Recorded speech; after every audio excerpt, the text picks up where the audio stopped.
Perdão. Zexal é o reboot secreto e a melhor narrativa de Yu-Gi-Oh! Do canal Qualquer Coisa. João Jaqueti. Porra, velho. Papo reto, velho. E daí? Deixar meu like aqui pra dar aquela fortalecida. Qualidade full. Vamos embora ver mais essa pedrada aí de Yu-Gi-Oh! Zexal. O cabelo do Yuma é de longe o mais sem sentido de Yu-Gi-Oh! Tanto por ser um design esquisitíssimo, quanto pela genética Aí. misteriosa que não bate com os pais. No vídeo sobre 5Ds eu já cheguei colocando regrinha pra pronúncia. Então dessa vez deixa eu começar 5Ds. admitindo a minha hipocrisia pra vocês. Eu sempre falei Zexal, mesmo sabendo que o correto é Zeal. Esse X é mudo, tipo de Hunter vs Hunter. Zeal se traduz como zelo mesmo, ter cuidado por algo, zelar pelo próximo. Mas a palavra também Hunter pode x ser Hunter. usada pra quando algo é feito com muito Eu entusiasmo. sempre falei E Hunter esses vs dois Hunter, velho. significados quase Depois de grande que eu contrastantes consigo falar Hunter descrevem x Hunter. muito bem os personagens centrais da série, o que faz ainda mais sentido quando a gente olha para as intenções por trás da produção de Zexal. 5Ds foi a Yu-Gi-Oh! Tá em última alta, série velho. com Pô, envolvimento. engraçado, a gente tá vendo tanto vídeo de Yu-Gi-Oh! E uma rapaziada lá que fala sobre Yu-Gi-Oh! Falando que o Yu-Gi-Oh! Tá no pior fase, tá uma bosta, tá em decadência. Falando do TCG. Direto do Kazuki Takahashi, o autor original de Yu-Gi-Oh! Pra Zexal, ele só fez o design dos personagens e deu a ideia geral de que tipo de relação esperava entre eles. Isso oficialmente, claro. Shin Yoshida, que assumiu o projeto, era muito próximo do Takahashi, então provavelmente conversava com ele sobre o rumo dessa Isso, é duas história, salsichas, porque véi? como vocês vão perceber, muitas das coisas por aqui são diretamente influenciadas por essa admiração e respeito que o Yoshida tinha por ele. Continuando a tradição criada na série anterior, Zexal também trouxe um novo tipo de carta, os monstros XYZ, ou Xyz no inglês. Exceed não existe, tá? Até hoje ainda vejo uns fãs insistindo em chamar a invocação dessa forma, sendo que foi um erro dos fansubs lá na época, já que X, Y e Z realmente não parecia fazer muito sentido, mas faz. A ideia é que esse novo tipo de invocação traz uma nova dimensão ao jogo, em que você deve empilhar as cartas num novo eixo para que viu o elas jogo virem de os palavras recursos ali desse junto com a novo imagem, monstro. O Takahashi nunca teve muita voz no que diz respeito às mecânicas do card game, mas em 5Ds ele demonstrou um interesse legítimo em integrar o produto na história sendo Olha contada. Ele se dizia fã dos Little Guys, tipo o próprio Yugizinho na obra original, então ele curtiu a ideia dos Synchros super poderosos serem feitos pela união de monstros de níveis mais baixos. O problema é que no final das contas o Big Guy continuava sendo a única parte realmente importante. Então na hora de trabalhar o conceito dos Xyz, ele finalmente pôde mostrar a importância do Little Guy pro Big Guy. De novo, seriam esses monstros pequenos se unindo em algo grandioso, mas os monstros Xyz só são realmente poderosos enquanto ainda tem os materiais associados a eles. E disso surge um paralelo interessante entre Zexal e Duel Monsters. O Aten era essencialmente o Synchro do Yugi. A forma base saía do holofote para deixar brilhar quem realmente faz alguma coisa. A relação entre o Yuma e o Astral é uma releitura disso. Dessa vez com o garoto sempre estando ali, sendo por meio dele que o fodão demonstra o quão bom ele é nos duelos. Xyz sem os materiais Eu já vou não são elogiar nada. esse aqui porque é assim, mano. O Exatamente Prota como tem que ser Takahashi style, velho. gostaria Tem que ser um fosse visual a doido. relação entre esses duelistas bonzões e as suas contrapartes mais inocentes. Só com isso, uma pequena ideia junto dos desenhos, ele mostrou mais uma vez toda a genialidade dele para escrever esse tipo de história. Algo que felizmente foi respeitado do começo ao fim pelo Yoshida. Então, sem mais enrolações, hoje vocês vão ver vê como Zexal é essencialmente o reboot secreto bicho aí, da a primeira carta série dele, de velho. Yu-Gi-Oh!, levando esse tipo de reimaginação para diversos outros pontos da história. Oficialmente o Takahashi não pediu por nada disso, mas fica bem claro como o amigo quis fazer essas homenagens a ele. Então tá proibido falar mal de Zexal em memória ao Takahashi. Opa, vou me interromper rapidinho só pra falar aqui, eu ativei o clube de membros aqui no canal. Opa, Se eu você tô quiser devendo um um ícone vídeo pro bonitinho no clube seu de membro, nome, velho. destacar seu comentário, Apresentando usar também. emojis das séries que eu falo por aqui, você pode ter tudo isso por um precinho meramente simbólico. Como o YouTube leva uma porcentagem obscena disso, eu deixei só a opção mais baratinha que ele recomenda mesmo. Agora, se você gostar muito desse vídeo aqui, o LivePix continua funcionando. Lá sim, você pode mandar o valor que você quiser e ainda deixar uma mensagem para eu ler. Agradeço demais o apoio de todos vocês. O mais importante é sempre a sua presença e confiança no que eu faço. Então, valeu! Arcos introdutórios são sempre a mesma coisa. A gente precisa conhecer os personagens e o universo da série antes de entrar na história dela. Yu-Gi-Oh! Tem uma necessidade extra que é apresentar o jogo para potencial nova audiência. E Zexal, ao meu ver, foi a que fez isso melhor dentre as séries até então. Eles obviamente focam primeiro no novo tipo de invocação, deixando claro como a parte mais legal é ter os monstros como suporte para nova criatura. E aí na sequência explicam como faz um ataque, o que é um dano de batalha. Mas como Yu-Gi-Oh! Em 2012 já era um jogo muito mais amadurecido, ao longo dos episódios seguintes eles vão introduzindo conceitos cada vez mais avançados. E eu acho incrível como o Zexal brinca com conceitos do metagame. Eles usam hand traps, os decks têm buscadores e sinergias incríveis para invocar até os Xyz de ranks mais altos, sem grandes dificuldades. Fora a quantidade de staples presente, esse tipo de carta que se encaixa em qualquer deck e que realmente foi usado no competitivo da época. Tudo funcionando exatamente como é mostrado aqui no anime, já que dessa vez, as famosas roubalheiras padrão da série vão acontecer principalmente por fatores externos ao jogo. É um torneio com regras diferenciadas, uma carta que foi criada especificamente pelo vilão para as necessidades daquele duelo. Então essa integração entre série e produto é muito bem feita. Zexal já começa muito bem. O primeiro duelo foi contra o Shark, o primeiro antagonista da série. Pô, seria muito doido algum Yu-Gi-Oh! Explicar como funciona a criação de cartas, né, velho? A gente vê isso no GX ali, falando, né, até o Koala lá, o gordinho lá, falando que, vou criar cartas, não sei o que, né, fazer os desenhos. Seria interessante saber se alguma obra, assim, algum desenho de Yu-Gi-Oh! Falasse um pouco sobre esse conceito de criar cartas, como que funciona, né, velho? Porque, porra, se fosse algo simples assim, igual o gordinho lá, eu vou entrar na academia pra me especializar em desenhos, né, velho? E vou apenas desenhar uma carta e pronto, agora ela tem poder. Eu acho que não é só isso, tá ligado? Tipo, não é só pegar uma cartinha e fazer um desenho pra ela ter poder, tá ligado? Não é isso, deve ter mais coisa envolvida. Deve ter algum voodoo que faz ali. Sabe, eu queria saber uma explicação sobre isso, velho. Amigo, pra Como fazer a protagonista, carta pra ter poder? vilão, amigo de novo. É um cara muito complexo e de longe o meu personagem favorito da série. Nesse começo ele tá aqui só pra dar um empurrãozinho inicial na história do protagonista. Ele é um delinquente que rouba a pecinha dourada do Yuma e joga ela longe. Exatamente como o Joey fez no começo do mangá. Só pra eventualmente o garoto recuperar o colarzinho dele e entrar em contato com os ocultismos de sempre, que oferecem a ele poderes inimagináveis na forma de um encosto milenar de personalidade estoica, que é muito bom no jogo de cartas.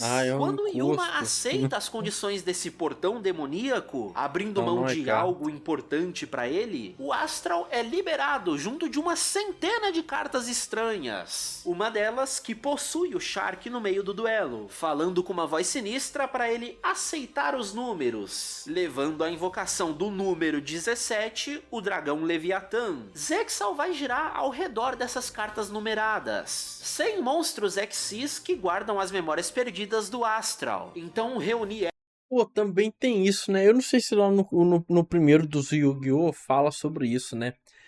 Porque eu tô aqui me questionando, pô, podia ter um anime pra explicar como que se cria uma carta, mas eu não lembro, eu não sei se lá no primeiro Yu-Gi-Oh! Explica, mas seria interessante ver também como surgiu o conceito de cartas, tá ligado?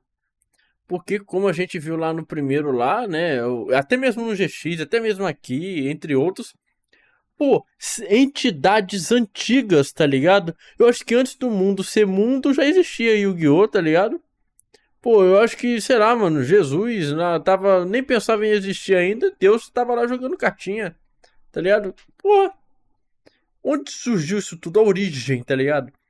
Seria interessante. Elas é a missão inicial da galera, tanto para ele descobrir quem ele é de verdade, quanto para impedir essas forças malignas além da compreensão. Por isso, todos os duelos importantes vão ser apostas, em que o vencedor pega o número do perdedor. Uma justificativa ainda mais crível, porque do protagonista ter que vencer todo o duelo em que ele se mete. Não é por um Ah, eu acho que eu lembro de algo assim. Existiam as criaturas, né? Os monstros assim. Mas não existiam as cartas, né? Eu sei lá, eu não lembro agora. porque do protagonista ter que vencer todo duelo em que ele se mete. Não é por um acaso, é uma questão pessoal para ele. E para fazer isso, ele tem o as da série, o número 39, Utopia, caso você conheça essa carta pelo nome internacional dela. No Japão, o monstro é chamado de Kibo ou Hope, que se conecta muito mais com a história que eles vão desenvolver. Kibo e Hope significam esperança, ou é rei, mas o segredo tá nos kanjis que eles usam, que podem ser lidos também como desejos, sonhos, aspirações futuras. Enquanto o rei tá escrito como entidade divina, colocando essa criatura num patamar ainda mais grandioso. Então confia em mim, não é só purismo de fã querer chamar esse monstro de futuro esperançoso, é porque realmente faz mais sentido do que futuro utópico. Aí de resto é Yu-Gi-Oh, né? As cartas são novas, mas as consequências são as de sempre. Os duelos em si são, pra mim, a parte menos interessante num anime de Yu-Gi-Oh! O legal é ver coisas tipo o Yuma resistindo um pouco, não confiando de imediato nessa entidade que só ele tá enxergando. Isso pelo menos até perceber o quão bom o cara é. Ele pensa nas jogadas 3 ou 4 turnos lá na frente. Então o Yuma não tem muita escolha a não ser confiar cada vez mais no Astral durante os duelos. E essa contraposição deles é tão importante que já foi descrita logo na abertura da série. Alegria e tristeza, dor e ré, as coisas funcionam melhor quando são diferentes. A bondade que você me deu, a dureza com que eu te ensinei, só fez sentido porque aceitamos as nossas diferenças. Já posso parar de repetir que Zexal é um reboot velado de Duel Monsters, né? Outra coisa bem legal nessa história é como família é um tema importante pra ela. Pegaram a relação entre o Yugi e o vovô e multiplicaram por pelo menos 3 pro Yuma, além de distribuir isso pra todos os outros personagens importantes. A irmã dele claramente tem uma personalidade forte que acaba gerando uns momentos fofos com o Yuma. Aí entra a avó dele, que aparece bem menos, mas também estava sempre lá para receber carinhosamente os amigos e os inimigos dele na casa dela. E claro, o pai do Yuma, absurdamente central para essa história, ao ter dado o colarzinho pro garoto. O que mais pra frente a gente descobre que foi só para provar um ponto numa discussão contra Deus. A real é que a série tem uma quantidade absurda de dead issues. Chega a ser engraçado como a culpa é toda do meu pai serve de resposta para uns 3 ou 4 plots paralelos. Então, se temos um Yugi e um Joey, óbvio que precisamos de um Kaiba também. E aí é dead issues mesmo. O Kaito é um duelista igualmente bom, estiloso e rico quanto a referência dele. E por aqui vai se autodenominar o caçador dos números. O drama do personagem vem dele ser manipulado pelo pai a fazer isso, querendo proteger o irmãozinho que tem poderes psíquicos. Porque, essencialmente, se ele conseguir o poder dos números, o pai não precisa mais usar o irmãozinho. Então era inevitável que o caminho dele se cruzasse com o do Yuma e do Astral. Só que aí é que tá. O garoto consegue mesmo pegar vários desses números, mas pessoalmente não tá. Eu só me lembro da nossa discussão lá em GX, velho. Como os caras sofrem dano, como os caras vê os monstros ali, é tudo holograma, não sei o que. Cara, qual o problema tipo assim, é literalmente um monstro mesmo que tá ali, cara. Tá ligado? Pô, existe magia, cara, existe possessão demoníaca, existe espírito, existe tudo que você pensar, cara. Em Yu-Gi-Oh, mano, o mundo sobrenatural existe, cara. Qual o problema de falar, pô, os monstros é real, mano. Os ataques que os caras recebem é real, porém, sei lá, criou justificativa. É algo que não afeta o jogador, sei lá, saca? Garoto consegue mesmo pegar vários desses números, mas pessoalmente não tá nem aí pra usar o poder divino dessas cartas. Sempre que ele invoca elas, é só pra usar como sacrifício com esse CG aí, eu dragão acredito de que seja luz, holograma com mesmo. 3.000 de ataque, cujo nome menciona a cor dos olhos dele, o Galaxy Eyes Photon Dragon. Referência mais descarada do que essa, só se fossem 3 dela, né? A sorte do Yuma é que o anime ainda tem cheat code pra protagonista. Os números só podem ser destruídos por outros números. O Aden ficaria orgulhoso de uma bullshit dessas. O problema dele é que o Kaito é o Kaiba que deu certo, botando 6.500 de ataque no dragão porque ele não precisa destruir o monstro do Yuma. É só bater até cansar. O Kaito é a imagem mental que se construiu do Kaiba ao longo dos anos. Algo que é claramente consequência da maturidade do TCG nessa época. O arquétipo Galaxy Eyes é literalmente anti-meta,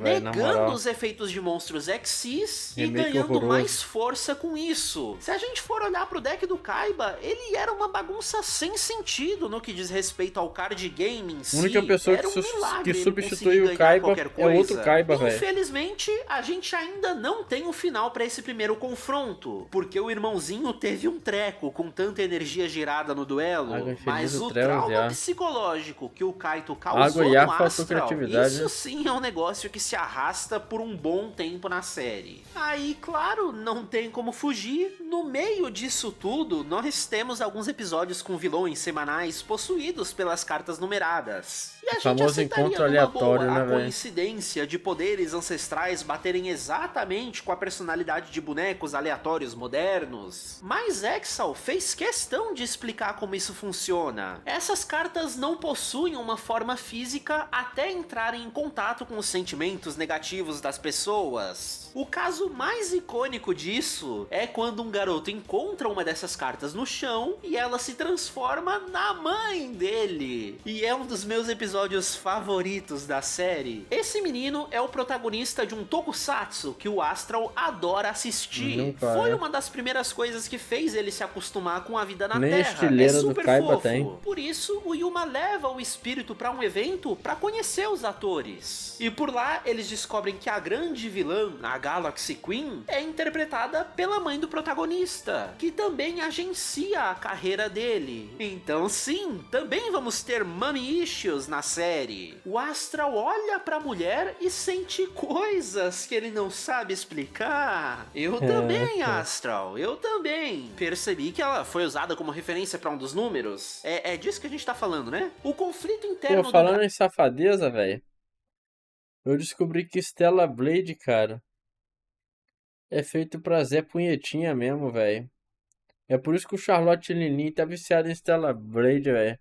Sabe explicar? Safado. Eu também, Astral, eu também. Percebi que ela foi usada como referência pra um dos números. É disso que a gente tá falando, né? O conflito interno do garoto era querer agradar a mãe, mas às vezes ser pesado demais pra ele e ele não falar nada sobre isso. Eventualmente esses sentimentos são corrompidos pelas trevas e aí temos o duelo dessa vez, que é ainda mais legal pelo Gap Moe do Astral, todo bonitinho lá Opa, que é ainda mais legal pelo Gap Mode. Gap Moe.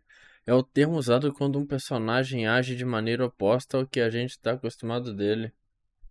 Do Astral, todo bonitinho lá vem dos monstros do garoto, que são baseados na série. Então o duelista estoico fodão fica sem reação, porque por dentro ele tá gritando: caramba, são os personagens da TV! E eu amo essa bobeira. Esse gap moe do personagem se faz presente em vários outros momentos, porque essencialmente o Astral tá tentando entender como os humanos vivem. Então ele passa por coisas bobas tipo: por que será que eles comem se vão botar pra fora depois? Até outros momentos tão fofos quanto esse primeiro, coisas tipo: ah, então isso é uma família? Será que eu tenho uma também? Tá aí uma coisa que pro Aten não era tanto o foco, né? O Astral não se constrói só pelos duelos. Esse aqui tá me onde lembrando ele literalmente meio... descobre quem ele é por meio das cartas com as memórias dele. Ele também Code se Geass. descobre simplesmente Aquele vivendo encosto lá, velho, que dá o episódio Geass bobo pro por episódio Deload. bobo. O que nos joga pro final desse arco de introdução, que só poderia terminar da maneira mais óbvia possível, numa revanche entre o Yuma e o Kaito pra justamente explorar os dramas dos personagens. Os amigos líderes de torcida são pegos como isca pra atrair o protagonista. Óbvio que é uma armadilha, mas a essa altura o Yuma já não tava mais com tanto medo de enfrentar desafios. O contrário do Astral, que agora literalmente sabe o que é sentir medo quando ele pensa no Kaito. É o momento ideal para esses dois conversarem com os punhos, mas o soco do Yuma atravessar o Astral e ficar um silêncio desconfortável só realça ainda mais o impacto dessa cena. Zexal entrega demais. Durante o duelo, o Yuma fala que se o Astral não tem coragem pra lutar por ele mesmo, que aprenda a lutar pelos amigos. Sendo isso motivação suficiente para a esperança brilhar ainda mais forte, fazendo o primeiro de muitos upgrades de um Xyz no jogo, invocando o número Caos 39. Acaba que esse duelo era contra um cara fake, fingindo ser o Kaito, porque o original jamais jogaria sujo dessa forma. Eventualmente ele precisa se tornar um protagonista honrado também, né? Mas o que fica disso tudo é o simbolismo do Astral ter aprendido algo com o Yuma, e com isso eles terem atingido uma nova forma de poder, pra então aí sim enfrentar o Kaito. Com a tecnologia da empresa bilionária dele, o garoto entra direto no colarzinho especial pra pegar os números que estavam com o Astral. E eu adoraria ter visto ele usar um deck próprio, com cartas diferentes das do Yuma, até pra inverter o que acontece quando o Yugizinho começa a duelar sozinho lá na série dele, mas isso não rolou. O que significa que esse duelo vai ser tão difícil quanto o primeiro, já que o Astral depende demais dos Xyz dele e o Kaito é o anti-meta. Então o Yuma fica querendo poder ajudar o amigo, e com isso se encontra mais uma vez de frente para aquele portão demoníaco do começo, que vai oferecer ainda mais poder, falando mais uma vez que isso vai custar coisas muito importantes pro protagonista. Esse é um mistério que só se resolve no literal último episódio da série, mas beleza, o garoto aceita e com isso eles conseguem o poder de Zeal, porque sim, o título da série é um negócio dentro dela. O Zeal é a união dos dois protagonistas, fazendo um overlay deles mesmos, pra numa Xyz Change assumirem a forma de super-herói extremamente místico. É literalmente a manifestação física do poder do protagonismo, porque com isso eles têm o Shining Draw, a habilidade de comprar exatamente o que precisarem pra vencer. Mas como a série mal começou e os dois lados ainda têm muitas coisas a perder, esse duelo termina em empate. Realmente não, achei maneiro, velho, pra resolver a rivalidade entre o Kaiba e o Yugi dessa série.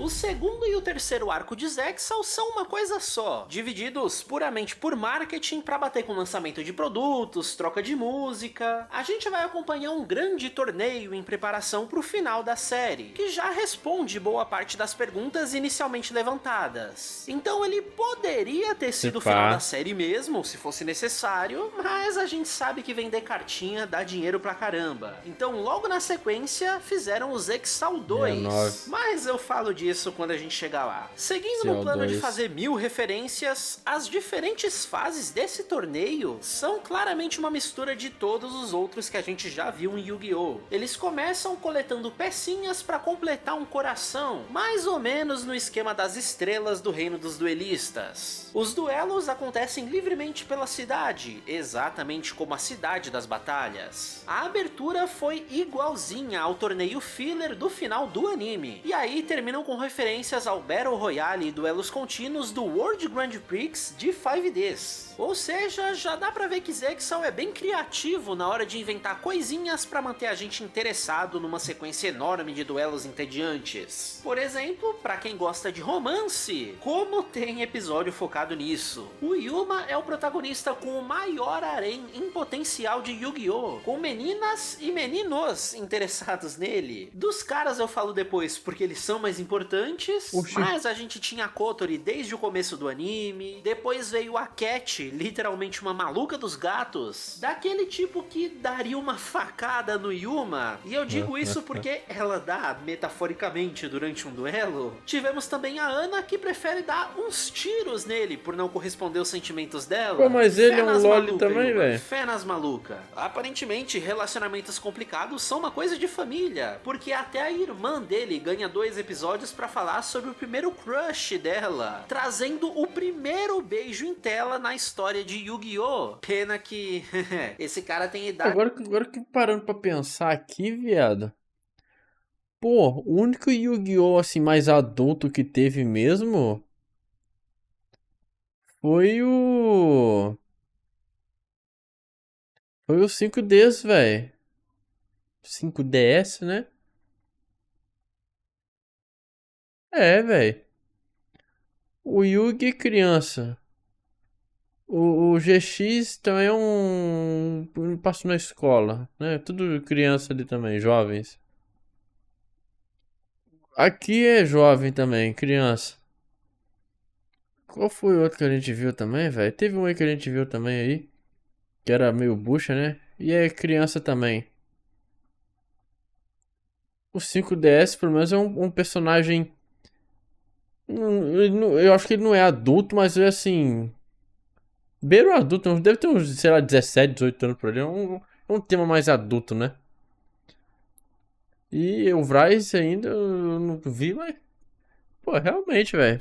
Pra ser o pai dela, já que é um colega de Ah, que veio isso aí. faculdade dele. Eita! Dessa parte mais levinha, a gente não tira muita Pois coisa é. não. Por isso, o Astral até se pergunta pra que eles entraram nesse torneio. No que isso ajuda na busca dele pelos números? Sendo então um famoso trope do Hanging the Lampshade. Pô, interessante, podia ter mais Yu-Gi-Oh! Assim, com uma temática mais adulta, tá ligado? Dela, só Yu-Gi-Oh! pra te avisar Seinen. que eles estão cientes disso. Você só precisa ter um pouquinho mais de paciência. Seinen A com ideia Goré. é justamente mostrar Aí que é o o Dream. Astral tem dúvidas, angústias dentro dele, que apesar de ser estoico e perfeito nos duelos, quando ele não tá nessa missão, ele não sabe quem é ele, o que torna o personagem mais frágil, e dessa fragilidade surge o número 96, uma versão trevosa dele. E as memórias associadas a essa carta são justamente as piores, mostrando os pois é. motivos do Astral ter vindo até a Terra,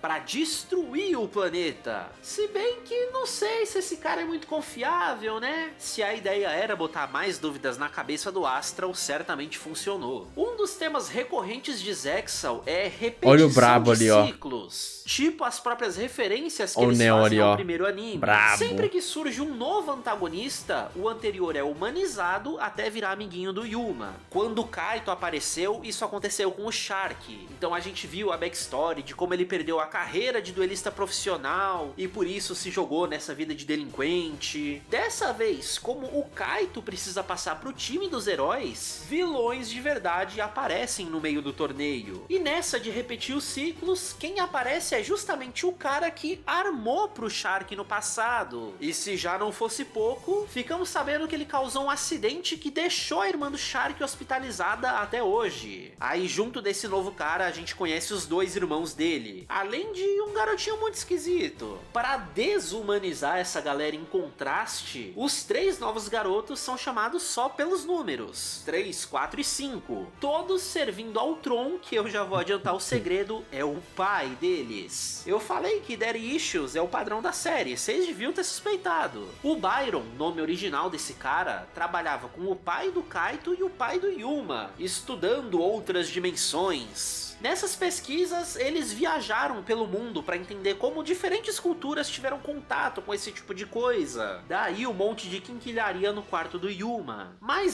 Falando em outras dimensões, eu lembrei de Digimon, que me lembrou de Pokémon. Será que dá pra reagir a Pokémon aí no YouTube, velho? Eu acho que tem um canal aí, né? Não sei se é Pokémon Brasil, sei lá. Tá postando os episódios tudo de Pokémon aí, né? Eu acho que é o canal oficial. Tá disponibilizando tudo gratuito aí no YouTube aí. Vai começar a postar os filmes agora também. contato com esse tipo de coisa. Daí um monte de quinquilharia no quarto do Yuma. Tipo o que o Yu tá fazendo, tá ligado? Foi numa dessas viagens que com tudo GX deu que a gente errado. tá vendo. O Faker, pai do Kaito, era o mais egoísta e erradão das ideias. Ele já tinha descoberto como acessar o poder do outro mundo, mas manteve isso em segredo porque precisaria sacrificar os 2 amigos para isso. E aí entra mais uma referência ao Yu-Gi-Oh! Clássico. O pai do Yuma, exatamente como o avô do Yugi na expedição dele, acabou sendo salvo por um espírito bondoso, que deixou uma relíquia douradinha para trás, para que no futuro ajudasse a criança da série quando ela precisasse do espírito. O Byron já não teve a mesma sorte, caindo no abismo que jogou ele para outra dimensão, o que de alguma forma transformou ele nessa criança sinistra que usa máscara para cobrir o buraco que ficou no lugar do rosto. Então, caraca. Agora eu lembrei do anime lá do iFund lá, velho. Aquele To Love Who, sei lá.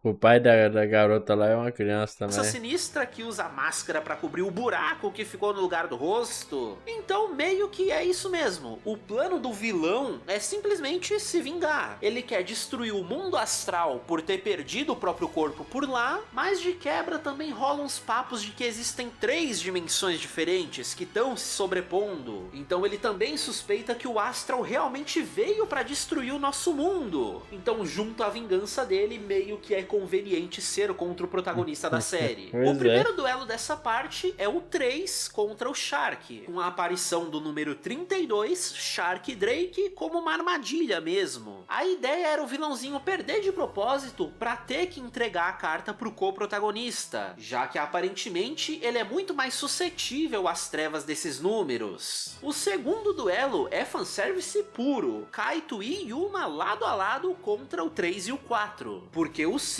sequestrou o Haruto como parte do plano de vingança do Tron pra fazer o Dr. Faker ver os 2 filhos sofrendo ao mesmo tempo. E na ideia dos ciclos mais uma vez, quando o Kaito apareceu, ele tinha o deck anti-meta pra reforçar esse papel de oposição. Então agora os vilões têm o anti-anti-meta, voltando a usar Xyz ainda mais poderosos. O que coloca o Yuma pra proteger o Kaito nesse duelo pra já ir criando a amizade entre os dois. E a solução pro problema é na verdade bem esperta. O Haruto transfere parte dos poderes psíquicos dele pro irmão, dando forças pro garoto criar uma nova cartinha, um novo nível de anti-Xyz, em que ele vai usar os Xyz do oponente como materiais para uma criatura dele, combinando 3 monstros de nível 8 para trazer pro campo um dragão de 3 cabeças. Pra já ir acostumando vocês a essa ideia, é hora de humanizar os vilões, porque vai vir alguém muito pior logo em seguida. A gente vê o Shark passando rodo em geral no torneio, duelando de maneira mais violenta por causa do novo Xyz que ele ganhou. Aí o Yuma chama ele para aquele tipo de duelo que o Takahashi gostava de descrever como personagens conversando com os punhos, só que com os cards. É porrada do Shark pra cima do Yuma, que apanha o quanto for preciso enquanto estiver fazendo os discursinhos sobre a amizade. Vocês já sabem como é. Quando o cara do outro lado dá um sorrisinho, a vitória moral é do protagonista. O importante aqui é que o 3 estava assistindo tudo e começou a sentir alguma coisa pelo Yuma, a ponto de invadir o quarto do garoto no meio da noite, o que acaba nos dois tendo um momento fofíssimo. Calma, Fujoshi. O deck do 3 é baseado em relíquias arqueológicas, então ele adora ver um monte de estátuas e penduricalhos no quarto do Yuma. E aí, nesse momento em que eles abaixam a guarda, eles são pegos pela avó do Yuma, que veio chamar eles pra jantar. E aí, ter esse momento em família, eles são pegos pela avó do Yuma, que veio chamar eles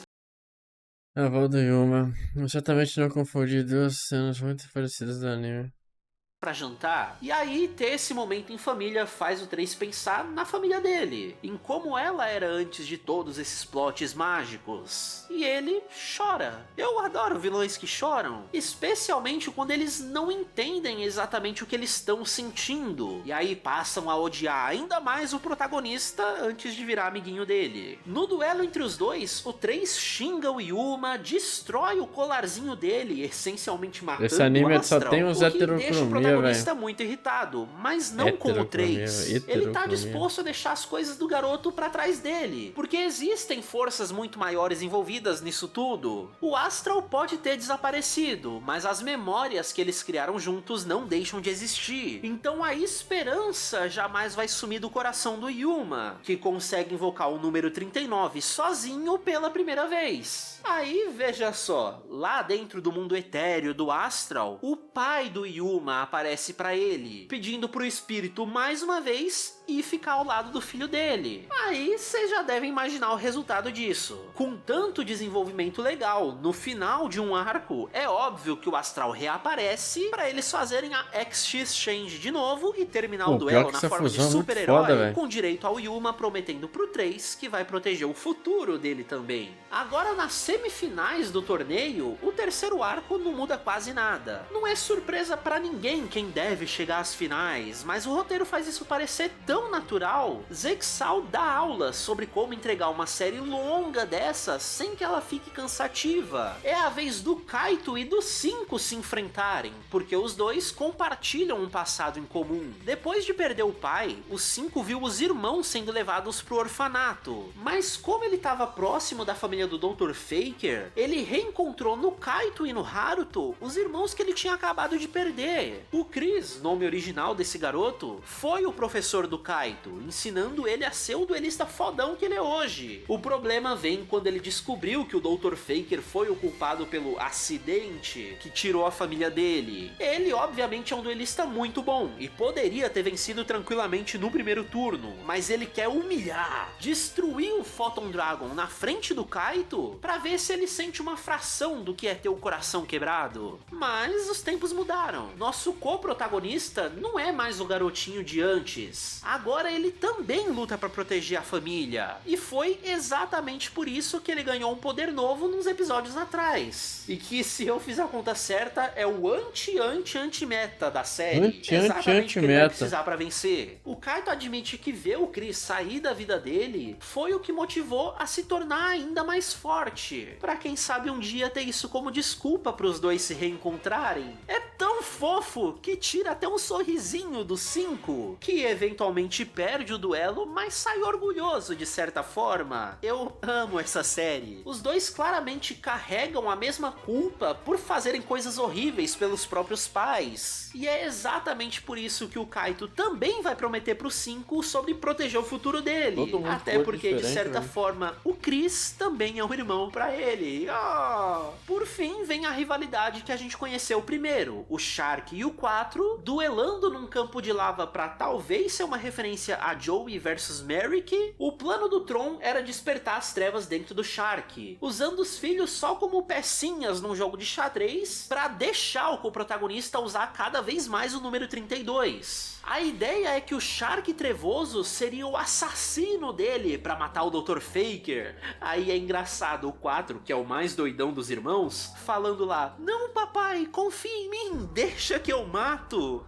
Cara, um psicólogo faria uma fortuna nessa cidade. Como o Shark já tinha uma rixa pessoal nesse caso, pensando na irmã que quase morreu por causa do adversário, ele se entrega pras trevas mesmo. Mas aparentemente o garoto tem muito mais trevas trevas do que a gente esperava, porque ele consegue fazer um rank up e invocar o Caos 32. Aí Aos depois de 32. tomar uma surra e ser tratado como lixo pelo pai, o 4 decide abrir o jogo. Ele tava enfrentando a Rio numa boa, era só pra provocar o Shark, mas sem crimes. Até que algo explodiu e por coincidência, confia, o Tron apareceu falando pra deixar a menina no meio do incêndio mesmo. Sociopata total, manipulando a história toda há muito tempo, porque a referência pro Tron é ele ser o Merrick. Aí mais uma vez, Zexal se mostra muito bem construído ao entregar o chaveamento final do torneio. Tron versus Kaito, Shark versus Yuma. Exatamente o matchup que a gente precisa pra ter vilão versus protagonista no final, mas antes disso entregando uns puta duelo interessante. Fora que beleza, vamos fingir que não dá pra imaginar o que vai acontecer. Qualquer resultado aqui daria um final super interessante. A revanche entre Kaito e Yuma faria sentido pra caramba. Kaito versus Shark seria um fanservice absurdo. Shark versus Tron também resolveria tretas pessoais. A história de todos esses personagens se entrelaça muito bem. Começar com Yuma versus Shark é uma jogada direto pro primeiro episódio da série, já que em teoria esse poderia ser o final dela, fechando aí um desses ciclos. Os dois novamente em lados opostos, luz e trevas com a magia dos monstros numerados. Mas o vilão não contava com Yuma já ter crescido tanto, porque ele vai focar em tomar o controle do número 32 pro Shark não sofrer sozinho, metafórica e literalmente compartilhando as dores que esse monstro traz pro personagem. Então, resumindo muito, o Shark entende isso, e aí finalmente aceita a amizade do protagonista, deixando o papo de vingança pra trás. O duelo do Kaito também é muito bonito, com ele usando o monstro do Chris ao lado do Neo Galaxy Eyes para simbolizar os dois irmãos pelos quais ele luta. E aí começam os Mind Games, com o Tron tirando... Pô, tem certos vilões assim. É que eu não sei aqui como é que é o contexto no geral. Por mais que ele esteja falando assim, eu ainda não tenho certeza, né? Pô, eu acho meio complicado. Mas não me incomoda muito não, sendo bem sincero, assim, às vezes. Às vezes me dá aquela pegada, mas não é aquela pegada que é ruim por causa disso, não. Mas imagina um vilão. O cara sempre foi vilão, o cara sempre foi desgraçado, tá ligado? Botar pra fuder nos outros, caralho. Pra chegar um protagonista, velho. E falar meias palavras pra ele. Vencer ele. E do nada ele falar, não. Agora eu vou ser bom, tá ligado? Agora realmente eu percebi que o quanto eu estava errado. O cara tem, sei lá, 1000 anos. 999 anos, o cara foi um desgraçado. Nada fazia o cara mudar. Foi só ele perder pro Proto que agora ele vai mudar, vai ser um menino bom. Tá ligado? Isso é um bagulho que pega pra caralho, velho. É igual o Sukuna lá, velho. Refletindo depois que perdeu pro rapaz.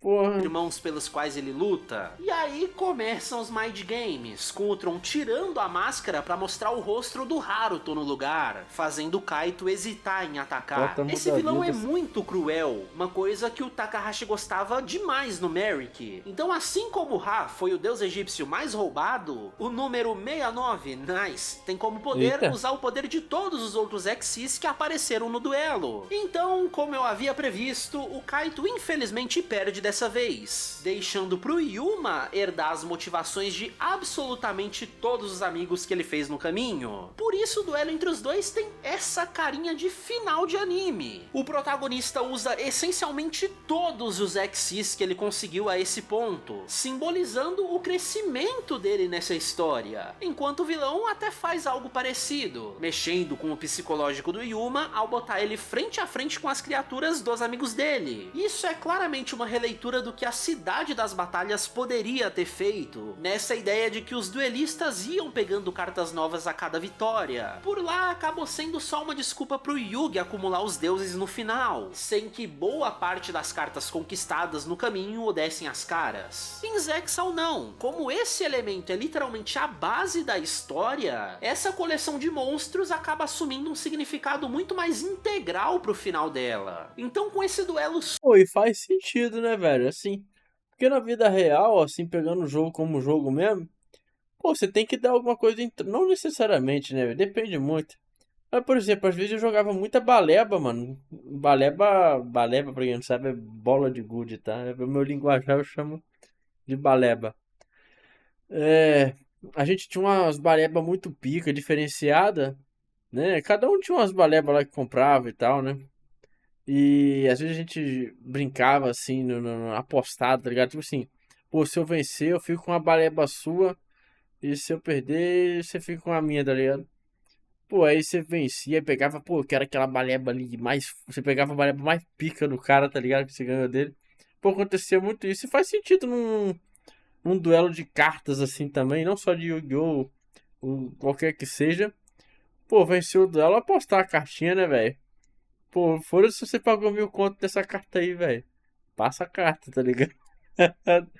Faria sentido. Esse elemento é literalmente a base da história, essa coleção de monstros acaba assumindo um significado muito mais integral pro final dela. Então, com esse duelo super intenso, o Ryuma quase chora lá no meio, mas de ódio dele mesmo, por ter sido idiota ao prometer pro 3 que traria o pai dele de volta. Metaforicamente, o cara morreu no acidente, porque as coisas que o Tron tá fazendo são coisas que um pai de verdade nunca faria. E aí, com essa última gota de Dead Issues, o Yuma desperta mais Olha uma aí, vez ó. a X-Change pra resolver o duelo. E aí entra Zexal de novo usando o amadurecimento do card game pra resolver os problemas. Se o vilão era super roubado em campo, então é hora de começar a usar o cemitério. Com o novo arquétipo das Zexal Invocar o Weapons, Megazord, que dão véi. novas formas pro Hope lutar. E aí o vilão não tem nem chance, né? Foi muita flag de vitória clichê acontecendo de uma só vez. Com tudo desmoronando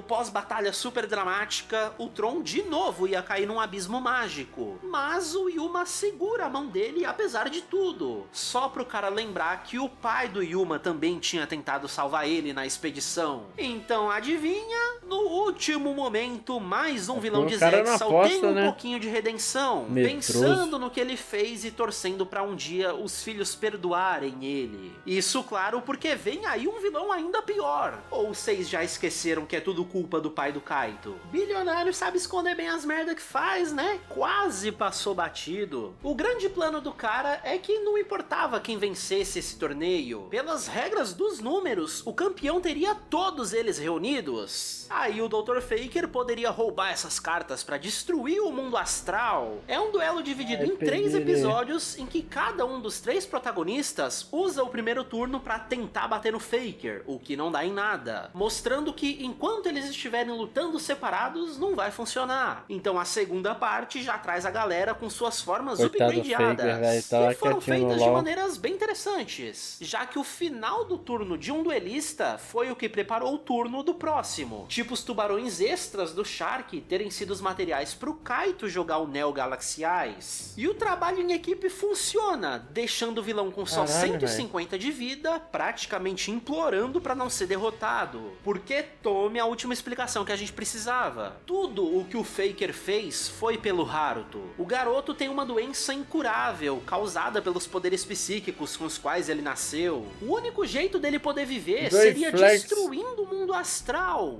Porque os 007, boa Varians noite. disseram isso. Essa revelação é claramente um setup para a segunda metade da série, mas que por si só já funcionou bem. Eu adoro um vilão com camadas, tão desesperado que nem percebeu que também estava sendo usado. E o Kaito até fala que a família unida pode encontrar uma solução, não precisa disso, mas agora é tarde demais. Infelizmente não, meu Por querido. ter revelado o segredinho deles e ter se redimido um pouco, né? Agora sim, eu juro pra Terminar esse vocês, vídeo aqui, a gente versão vai ver final, filme. vamos conhecer o vilão por trás da série. Contra essa forma de demôniozão de JRPG, o duelo segue de onde tinha parado. Os Fluminense ganhou protagonistas se do unem Arvilão, pra né? dar um ataque de 7 Também não mil vi o direto na jogo. vida. Mas opa, o Barian é bom, ele segura. Então a turma ativa mais umas cartinhas pra dar 16 mil. Aí não tem como, né? Explode o prédio inteiro com tanto poder, só pros 2 piores pais do ano salvarem a galera em seus últimos atos. No final das contas, tudo que eles fizeram foi pelos filhos, de maneiras completamente distorcidas, mas que pai não se sentiria desesperado ao ver suas crianças em perigo?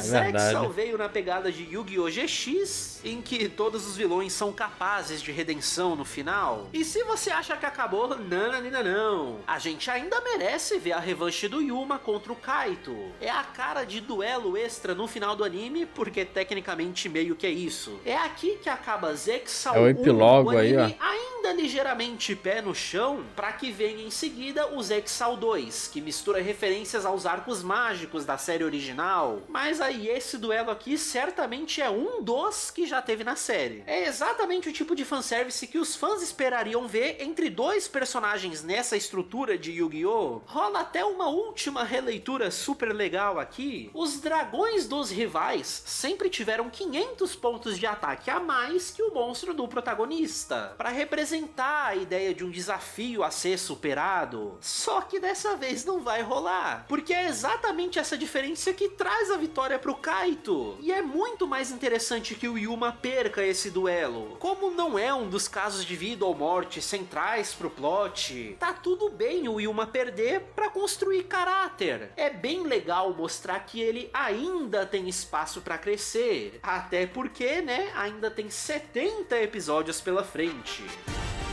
É isso aí. Muito bom, velho. Second foi mais uma vez ideia do marketing. Em 2013, a TV Tóquio mudou o horário de exibição da série e, para atrair mais gente, mudou o nome também, falando que se você não viu Zexal 1, não importa, venha ver Zexal 2, no mesmo horário de outros animes infantis que certamente curti não tudo que eu vi estavam até aqui, ganhando audiência velho. e deixando a Muito Konami bom, gostei do desesperada. primeiro. A Gostei gente do começa primeiro. com essas figuras encapuzadas falando que deram poder pros humanos e mesmo assim eles falharam, então é hora de resolver com as próprias mãos. Paralelo a isso, o Astral deixa claro que ainda faltam 50 números para coletar, apesar de que parecia muito já ter sido 100, né? Isso é a série deixando claro que vai reescrever algumas coisinhas para essa nova parte da história, como por exemplo, parte dessas 50 cartas que faltam terem memórias para outras pessoas. Outra coisa que eu tava pensando aqui, velho. Pô, agora tem cultismo, tem alienígena, que nem o rapaz aí. Mas eu tô pensando aqui. Você sabe que a origem ser no Egito, lá do Yu-Gi-Oh! Faz todo sentido? Porque no Egito tem maldição, no Egito tem alienígena, e no Egito tem o divino, né? Porque, né, os nefilins, sei lá, o Deus ajudou lá também o povo do Egito. Então, toda a entidade sobrenatural assim vem do Egito, cara. Então faz muito sentido ser de lá mesmo, assim, a origem, velho. Saca? É o epicentro de tudo. É isso. Pessoas e não ele. Então, numa referência clara ao Problema arco viu do anime, Orixalcos do primeiro anime, essas figuras vão vir uma a uma Mas manifestar o que? Nós temos que símbolos opinar em pelo que eu suas tô vendo. Pelo que eu tô vendo, testas, acho que enquanto parece ativam maneiro. cartinhas especiais Até para a acessar o fusão poder ali das que eu trevas. achei foda. Eventualmente, eles até influenciam personagens da semana, explorando inseguranças dentro deles, só pra gente ter um montão de duelinhos que vão explorar ainda mais os mistérios mágicos por trás da história, além de, claro, desenvolver mais os personagens. E esse é o forte de Zexal 2. Como esses dramas pessoais vão ser bem escritos? Eu arrisco dizer que foram os melhores desenvolvimentos de personagem que Yu-Gi-Oh! Já teve em qualquer mídia. A Turma da Amizade ganha 2 novos membros bem importantes. Um aluno novo que acabou de ser transferido e a irmã do Shark que finalmente vai sair do hospital. Por algum motivo misterioso, toda vez que os Baryons ativam suas cartinhas especiais, ela parece sentir os duelos acontecendo. Por isso, um dos vilões sequestra a garota, só pra gente ter um episódio focado no Shark de novo. A ideia foi simbolizar uma nova fase na vida dele, que tá conseguindo usar o número C32 sem nenhuma influência maligna. Então, ao vencer o duelo usando essa carta, ele é recompensado com a Serenity, com a Ryu finalmente tirando as faixas dos olhos dela. Aí sim, a garota passa a fazer parte da vida escolar deles. E a Ryu é extremamente popular, bonita, inteligente, atlética, é coisa de outro mundo. Ela é também engraçada, tendo uma aura maligna toda vez que fica de briguinha com o irmão. Aposto que é só uma piada sem nada de secreto por trás disso. E aí eu preciso comentar sobre o cheiro de incenso tenso que sobe toda vez que esses dois estão juntos. Se Ih, acostumem com uma rapaz. certa ambiguidade na relação entre eles até o final do anime. Eles são sim só irmãos, com essa dinâmica de uma hora tá brigando, outra hora tá sendo fofo. O problema é que essa fofura de vez em quando parece algo a mais. Tem um episódio inteiro dedicado a eles, com uma abertura especial só pros dois, que fala sobre garotos que têm uma quedinha pela Ryu, mas como ela não precisa ter um namorado, porque ela é uma mulher forte, independente, que inclusive vai duelar Ih, aí o Bono já achou o anime ruim. muito ao longo do anime, sendo praticamente a quarta protagonista, mas aí o papel dela nessa Falando nisso, cadê o do Bono? arco de Orichalcos, mas ela ter ficado em coma por causa de um Merrick no arco anterior, tudo nos faz perceber que se o Shark é o Joey de Zexal, a Ryu não é só a Serenity, mas também a Mai da vez. E isso é tudo que eu preciso dizer sobre o relacionamento desses dois. O outro membro novo pro time é o Ray, que a gente conhece já sendo atacado por um vilão genérico da semana. Mas o garoto não sabe se defender, coitadinho, então o Yuma aparece pra duelar por ele. Essa situação se repete mais algumas vezes porque o moleque é chorão, claramente frágil demais pra lutar. Então, pra nunca mais atrapalhar o Yuma, o Ray entrega uma cartinha pra que ele fique ainda mais forte, a Baryon Force. Com o poder dessa carta até surge um novo rank up, o C39 Hope Ray V, sendo esse V de Varian, a pronúncia japonesa de Baryan.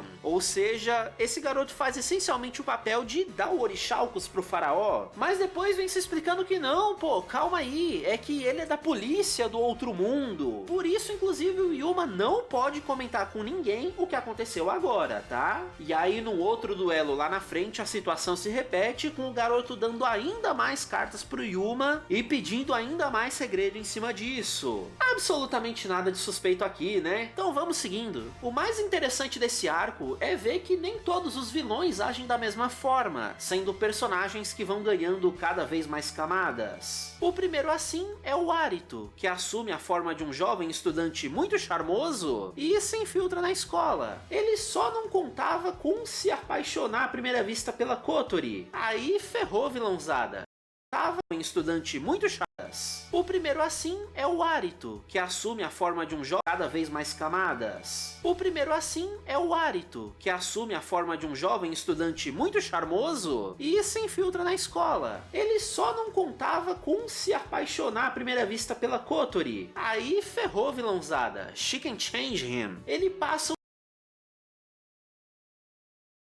Eu tava voltando que eu queria entender se era um adulto que entrou no corpo, se transformou numa criança pra invadir a escola ali e se apaixonou por uma criança, velho.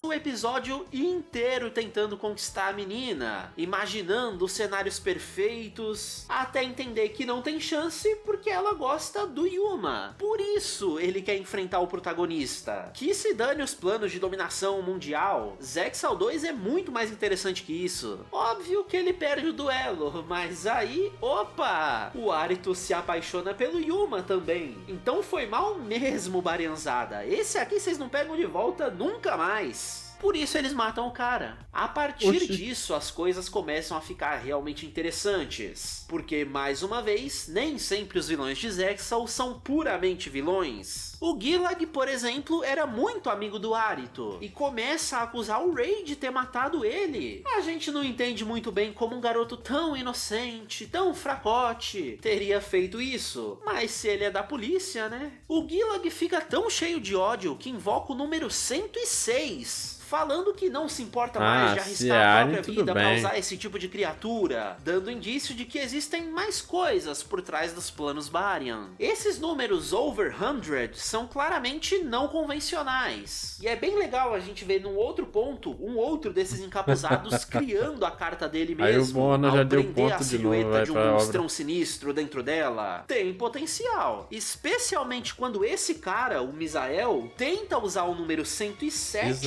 contra o Yuma, só pra gente ver que ele pertence ao arquétipo Galaxy Eyes. A deixa pro Kaito voltar pra essa história. A questão é que ao tentar usar a Baryon Force pra dar um rank up nesse dragão, ele parece recusar o poder das trevas. Então o Misael perde o controle do dragão, que explode tudo ao redor, botando o Astral mais uma vez num estado fragilizado. Aí de novo ele se vê frente a frente com o número 96, que agora diz que mais do que antes o Astral precisa aceitar as trevas dentro dele, porque os Baryons estão atrás do Numeron Code, a carta que deu origem ao universo. Aquele papo de antes sobre eles virem destruir o planeta Terra é porque os Baryons e o mundo astral estão em guerra há muito tempo. Aí é o que eu tô falando, velho. Não. Então, eu tava certo, cara. Pô, Deus já jogava cartinha, porra. A carta de Deus aí, ó. Que deu origem ao faraó, deu origem ao planeta, deu origem ao universo. Tudo que a gente conhece do mundo hoje veio de uma carta, porra. É isso que eu tô falando, velho. Eu queria uma origem pica assim, velho. Curando esse poder primordial que resolveria o conflito e que aparentemente se escondeu no nosso planeta. Mas veja só que coincidência, aquelas outras cartas que o Rei tinha dado pro Yuma Deus não jogava formam cartinha. um mapa para ajudar a galera a encontrar esse tal poder. Brincava além de Deus. transformar o puzzle metafórico do Astral numa espaçonave física para eles viajarem durante essa parte da história. Não faz muito sentido não, vou só aceitar. E aqui a gente conhece o verdadeiro vilão, ou pelo menos o mais malvadinho entre as figuras encapuzadas. Se todos os que a gente viu parecem ter dois lados complexos, o Vector também tem. Um lado que é pura maldade e o outro pura loucura. Ele já chega matando o Rei, pisando na cara do cadáver. Metade do Caralho, mas aqui tá matando mesmo, velho. Que porra é essa?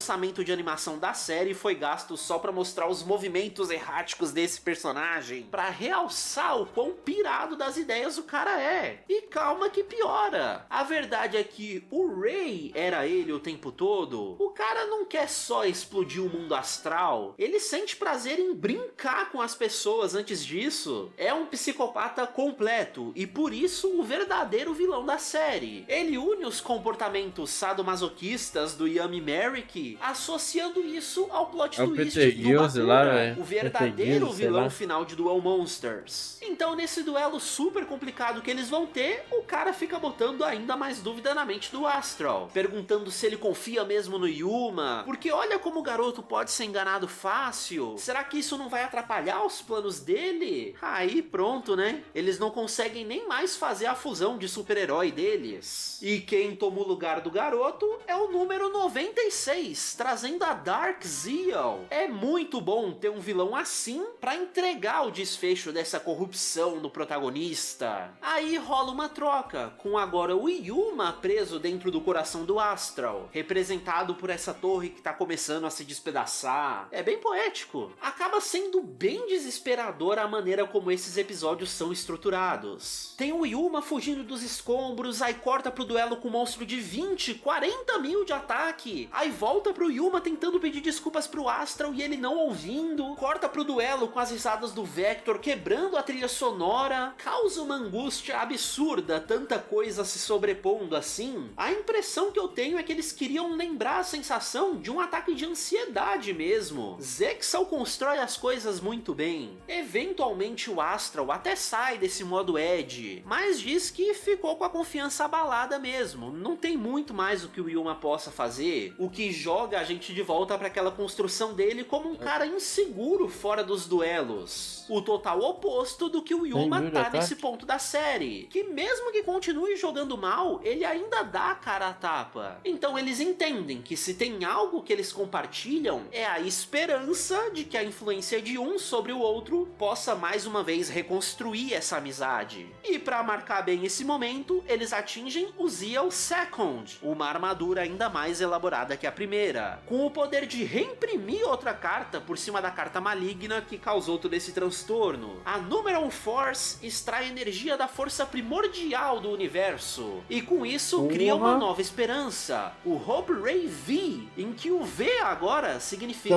Tanca aí, agora a partir de Zeal, Yu-Gi-Oh! Alcança o patamar de multiversal, velho. Chupa. Uma nova esperança, o Hope Ray V, em que o V agora significa Victory. Aí Solo não já tem muito jeito, anime né? aí, tá? Impossível não vencer depois de um momento de clímax desses. Tá vendo como o Zexal 2 é muito melhor do que o primeiro? Sacou a metalinguagem que a série quis fazer aqui? Pô, mas aqui me lembrou Não muito vencer Sei significa agora, velho. Victory. Aí não tem Meteoro jeito, de né? Pégaso. Impossível Olha lá, ó. não vencer depois de um momento de clímax desses. Tá vendo como o Zexal 2 é muito melhor do que o primeiro? Sacou a metalinguagem que a série quis fazer aqui? Com isso... E é engraçado que sempre tem um lado negro do protagonista, né, velho? Pelo menos em algumas obras. Né? Boa parte delas, na verdade, né?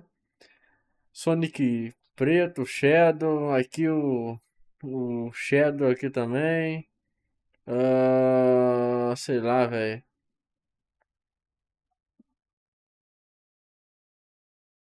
É de popular. O Goku Black. Sempre tem, velho. encerra o arco introdutório dessa nova fase. Se você já tava curtindo até agora, pode pegar a pipoca, porque daqui pra frente é puro cinema. O Venom. Depois da No filme do humilhação Logan, lá, que o a psicopata cópia do Wolverine. sofreu, ele só ficou ainda mais doido, recorrendo ao literal satanás da série, o Don Townsend, claramente o Zork que falta pro Yami Bakura dele. O demônio diz já ter história com o Pô, mas Astro, geralmente o lado negro do protagonista sempre é mais foda, velho. Não tem jeito.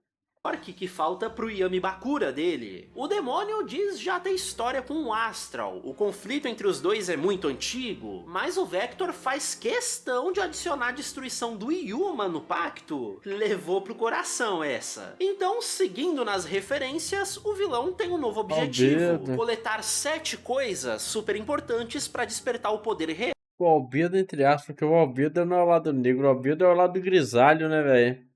Novo objetivo: coletar 7 coisas super importantes para despertar o poder real do Don Townsend. No caso, vão ser 7 números especiais dentro dos 100 originais, e que eu já adianto, vai trazer memórias passadas para cada um dos Baryons, humanizando eles perante esse novo grande vilão, que dessa vez eu prometo que é o vilão final mesmo. E essa é a melhor parte da série. O primeiro foi o Derby, que se machucou na forma humana e a turma ajudou ele sem nem saber quem era. Ele e o Shark se separam do resto da galera e ficam de frente para um mural de pedra que conta a história sobre um cavaleiro outras que se versões do sacrificou Hulk. por seus amigos. Alguma coisa sobre a importância de amizades verdadeiras. Bizarro. E aí, enquanto o Yuma duelava, as armadilhas para esses outros dois iam ficando cada vez mais perigosas. Até que o Derby precisa revelar a própria Lanterna identidade Negra. para proteger o Shark, deixando mais uma vez no ar a ideia de que nem todos os Baryons são ruins. O caso seguinte é num local tão familiar pro Vector quanto o anterior parecia ser pro Derby. E por lá tem a história de um governante que sacrificou os próprios subordinados para conseguir mais poder. Depois tem o Gulag sendo associado a um shogun no passado, que morreu num golpe de estado. Tem a história de um gladiador muito parecido com o Arito, que foi traído por seus amigos e executado por um crime que não cometeu. Ou seja, realmente toda essa galera esquisita parece ter tido uma vida passada. Mas assim,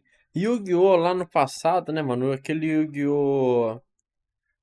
O primeirão lá, o Raiz, tá ligado? Ele abriu margem pra um anime que eu acho que seria muito interessante e não sei se tem hoje em dia, né, velho?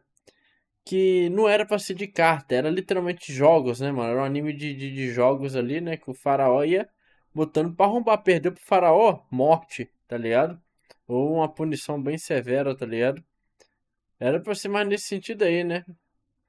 Pô, não sei se tem um anime nessa vibe, mas seria interessante. Eu queria saber como seria se não tivesse essa porra de carta aí, tá ligado?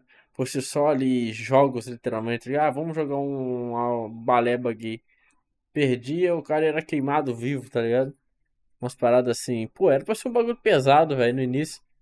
Mas acabou virando o que a gente conhece hoje aí, né? E perseguido por seus amigos e executado por um crime que não cometeu. Ou seja, realmente toda essa galera esquisita parece ter tido uma vida passada como ser humano, sempre com algum tipo de final trágico que de alguma forma assombra a vida deles até hoje. O Derby, sendo o mais normal dessa galera, foi quem questionou isso primeiro. Não parece muita coincidência serem 7 cartas especiais, sendo que eles eram 7 Baryons? 2 desapareceram misteriosamente, ninguém sabe o que aconteceu, mas já já essa jornada vai entregar a resposta disso também. Para a história do Misael, temos um momento um pouco mais importante, em que o Kaito encontrou um templo dedicado aos dragões, e o velhote que protege esse lugar tem um duelo contra ele, perdendo, claro, mas ele gosta do respeito que o garoto mostra ter pelo Galaxy Eyes, então resolve contar a história dessa vez. Um cavaleiro chamado Misael protegia um reino ao lado de seu dragão, até o dia em que a população se virou contra eles, matando a criatura. O vilão, agora ainda mais ofendido do que antes, ia partir pra cima do velho, só pra ser revelado que ele é o próprio dragão da história, reencarnado como um espírito de duelo ou algo do tipo, levantando ainda mais perguntas sobre os Baryons e o mundo astral, com o nosso mundo humano pego no meio desse conflito entre os dois. Então é hora de descobrir se os 2 Baryons que faltam também se encaixam nesse padrão. E aí vem o plot twist mais importante da série, que eu provavelmente já estraguei aqui. Em mais um episódio que parecia só uma busca normal pelas cartas, as capirotices da Rio fazem ela se jogar ao mar, com o Shark indo atrás dela. Nesse reino submerso, o número 73, Deidade do Mar Turbulento, possui a garota porque ele tá cansado de esperar pelo Shark despertar sozinho. A história da vez vai ser vivida em tempo real pelo Shark, jogando ele num palácio com a irmã, os 2 ornamentados com os mesmos símbolos dos Baryons, porque no passado eles foram a realeza desse povo, uma galera que infelizmente era sempre atacada pelo Rei da Loucura, o antepassado do Vector. E ele era um vilão imbatível com seus poderes malignos, capaz de invocar espíritos antigos para subjugar o exército humano sem graça do Nash, o nome do Shark nessa vida passada. Em um desses combates, a irmã se sacrificou para purificar o espírito divino do mar, o mesmo monstro Xyz do duelo deles. Tem que invocar então, pra proteger o irmão mais uma vez, o Exódio. Qual que é o Exódio da nova geração de Yu-Gi-Oh, velho? Manifesta número 94, Princesa do Gelo Polar, pra que o duelo termine bem pros dois. Quer dizer, bem na medida do possível, né? Fica o mó climão com os amigos agora. Nessa parte eu tenho uma crítica que é ao mesmo tempo um elogio pra Zexal. A gente já entendeu o que tá pra acontecer. É só questão de esperar ver como os dois lidam com o fato de serem parte dos nem vilões. Se for um Megazord que nem o deck do guri aí, velho. Mas a série ainda tem... Pô, que nem é o dragão arco-íris lá, velho, que ainda não apareceu.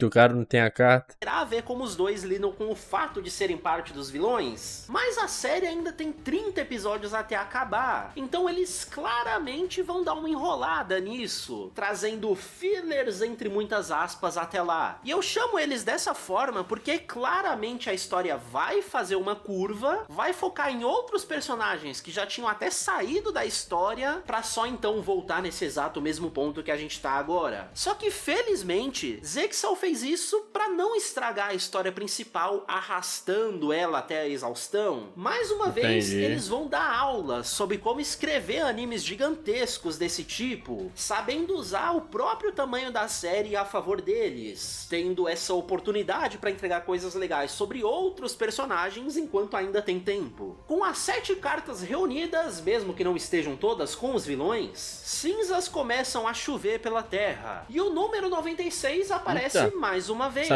porque se o Astral representa a luz da criação do universo com o número Code, o número 96 é a presença constante de um mal que sempre existiu, o Dawn Thousand. Mas ainda que a luz sempre tenha vencido, agora o Astral foi corrompido pelo contato com os humanos. Então o número 96 sai na vantagem, literalmente explodindo o Astral, fazendo chover purpurina enquanto a galera fica toda chorando. Daí o motivo de eu ter chamado esse esse mini arco de filler, porque eles literalmente tiram o protagonista da história para que o plot central dela pare de caminhar. O Yuma passa os próximos 10 episódios completamente deprimido, até o 3 reaparecer e no bromance fofíssimo entre os dois, fazer o Yuma encontrar de novo as forças para duelar. O Shark também tem um momento mais introspectivo nisso, com o anime explorando bastante as memórias de infância dele e da irmã, já que, ao contrário dos outros Barians, ele quer se apegar ao fato de ser humano. Por cima disso, o 4 aparece para ajudar ele num tag duel contra um cara esquisitão que colocou a Ryu no hospital de novo. Então os dois se unem para proteger ela dessa vez, daquele jeito meio tsundere, ninguém admitindo que sente de verdade, mas até trocam uns sorrisinhos sem perder a pose de machão. O que conecta essa pequena interrupção de volta ao plot principal é o Kaito e o 5 trabalhando juntos de novo, criando um portal dimensional pro Yuma viajar até o mundo astral e reencontrar o amigo. E assim, se não fosse muito incômodo e tal, se pá trazer alguma coisa de lá que ajudasse a enfrentar os Barians. Certamente não era essa a intenção original do Kaito. E nessa parte, o simbolismo da obra vai ser jogado na nossa cara. O mundo astral é meio que o céu cristão, e ele estar corrompido é exatamente o que Zexal vai usar para fazer uma crítica às religiões no geral. Do outro lado, o mundo Barian é essencialmente muita profundidade, velho. Já que pro cristianismo Zexal, meu, o melhor de capeta, todos. né? Melhor que Os 5 desses habitantes também. do mundo astral estão quebrados, doentes, porque esse povo acreditou que para transcender, eles precisavam se livrar do caos. O nome que eles dão para a origem dos sentimentos negativos, fazendo-os perceber que do caos também surgem sentimentos importantes, Pô, melhor que te que tem, cara. fazem querer proteger pessoas com as quais você se importa, tipo o Astral faz com o Yuma. Por isso o Eliphas, a manifestação física dos ideais Oxi. desse mundo, tá mantendo o Astral Fatos e preso, feitos, pô. querendo que ele volte a ser puro. O garoto até concorda que teve influência sobre o Astral, mas se recusa a ver a amizade deles como uma coisa ruim. Então vai derrotar Deus pra provar um ponto por meio de um duelo. O mais interessante é o paralelo que isso cria, porque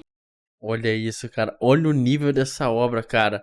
O cara já tá no nível do Dungai, velho. Enfrentando Deus aí, vencendo, pô. quando a gente tá descobrindo mais sobre o céu com o Yuma, o plot finalmente retorna pra vida passada do Shark, pra gente ver a origem do inferno de Zexal. A Mirage realmente se sacrificou pra salvar o reino naquela invasão do Vector. Ela morreu mesmo, com velório e tudo, o que quebrou o Nash por dentro, que foi travar batalhas cada vez mais sangrentas, em que ninguém ganhava essas lutas. Os dois lados sempre saíam com muitas baixas nos conflitos. Pra complicar ainda mais, numa dessas contra-invasões, o Nash encontrou uma garota que é claramente a reencarnação da irmã dele, agora chamada de Iris. E isso dá uma cena lindamente confusa, em que já não dá mais pra saber se quem tá conversando é Nash e Meragi, Shark e Ryo, Imperador e Iris, porque os nomes realmente não importam. As duas almas são tão conectadas que estão fadadas a sempre se reencontrar, o que quase faz o subtexto incestuoso ser um pouquinho menos estranho, né? As guerras continuaram.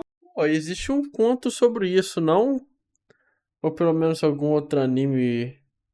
Por exemplo, Nanatsu é meio isso, não?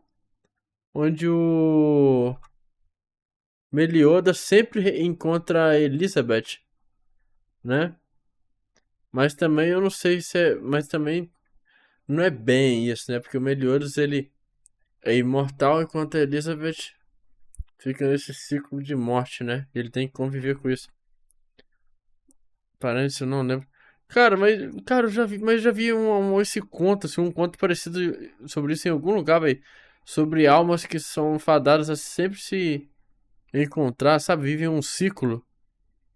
As reencarnações sempre vão se encontrar, tá ligado? Não sei onde eu já vi isso, velho. Enfim. Subtexto incestuoso ser um pouquinho menos estranho, né? As guerras continuaram por muito mais tempo, até o dia em que o Vector quis botar um ponto final nessa rivalidade. Ah, lembrei também de outro, mano. Acho que a mulher gavião e o homem gavião lá também, velho. Eles são assim também, né? Eles sempre se reencontram, se não me engano. Eles morrem e as reencarnações deles se reencontram sempre. desafiando o Nash para um duelo com criaturas seladas em pedra. Eu entendi a referência. Zexal simplesmente decidiu que o Nash seria o Aten da série, enfrentando o Bakura do passado no que essencialmente é a recriação do RPG do arco final. Tem até os dois por cima do campo de batalha, decidindo tudo nesse jogo das trevas. Só que aí, como eu disse, essa guerra não teve vencedores. A Iris morreu de novo, só que dessa vez foi junto com absolutamente todo mundo dos dois lados. O problema é que ao terem entrado em contato com o baralho do diabo, as almas dos dois povos foram perdidas pro inferno. E aí tudo passa a fazer sentido. Essa foi a origem do mundo Barian, sendo o Nash o imperador dele por ter sido o único sobrevivente no final, escolhendo morrer para ficar ao lado da irmã e de todas essas pessoas pelas quais ele se sentiu responsável. Que história foda! Joe e o caramba! O Shark se torna literalmente o protagonista disso tudo, passando a carregar no presente a mesma culpa que ele carregou no passado. Aí ele pede 1000 desculpas pro Kaito, pro Yuma, pro Astral, por ele estar preso nesses ciclos mal resolvidos. Então o mundo Barian ser o inferno do ponto de vista do mundo astral faz ainda mais sentido. Reencarnação é coisa de pagão. E cada Barian parecia mesmo ter vindo de alguma cultura não cristã. E se vocês me permitirem um momento super nerdola em cima disso, quando o autor escolhe chamar eles de Barians, ele tá fazendo mais uma referência à física de partículas ainda por cima, que traz a contraposição clássica de ciência versus religião. Por muito tempo pensaram que o átomo era indivisível, até descobrirem que ele era feito de elétrons, prótons e nêutrons. O elétron para por aí mesmo, é o que a gente chama de partícula fundamental, mas os prótons e nêutrons são o que a gente chama de partículas bariônicas, que ainda vão ser divididas no que a gente chama de quark. E existem 6 tipos de quarks. Aí vem meu headcanon pros pares, sinta-se livre pra discordar. O Arito seria o quark Charm, e o Gillag o Strange. Fujoshis me ajudem, acho que o Misael seria o top e o Derby o bottom. E aí por fim, a Meragi Up, uma fonte de luz pra depressão eterna do Nash, que seria o quark Down. Não pode ter sido à toa. Opa, aí ó, isso que é profundidade top, velho, o melhor de todos. Nota, o vector ia colocar como vetor que altera o spin das partículas, mas os quarks não têm spins diferentes, então sei lá, ele tá ainda mais por fora disso tudo, o que também faz algum sentido. São eterna do Nash, que seria o Quark Down. Não pode ter sido à toa, cada personagem bate muito certinho, só que eu não achei em lugar nenhum da internet alguém que já tivesse tentado fazer essa comparação antes. Então só pra fechar esse pedaço, o Yuma continua duelando, questionando com razão todo o elitismo e purismo do Eliphas. Que bondade seletiva é essa que acha justo manter algumas pessoas presas em ciclos de sofrimento? Essa arrogância enorme de Deus é representada por um Exis de rank 13, quebrando o limite natural do jogo, que era 12. Então dessa vez o Yuma cria o próprio Hope sem o Astral mesmo, mas de rank 1, o Hope Roots, para levar essa esperança até a raiz do problema. E para cada hipocrisia, quer dizer, material, que o Etheric Amen possui, o ataque desse novo Hope é multiplicado. Ele atinge 79.200 de ataque. Depois dessa não tinha como não recuperar o Astral, né? Coisa linda. Até Deus aceita um pouco a ideia de que é preciso Yin no Yang, esse papo de coisas opostas se complementarem. Então até que aquele homem estava certo em querer mandar o Astral pra Terra, mas que os nossos protagonistas tomem cuidado, porque a maldade existe independente de crenças, e o Don Thousand representa ela em qualquer um dos mundos. Eu falei que era o capeta!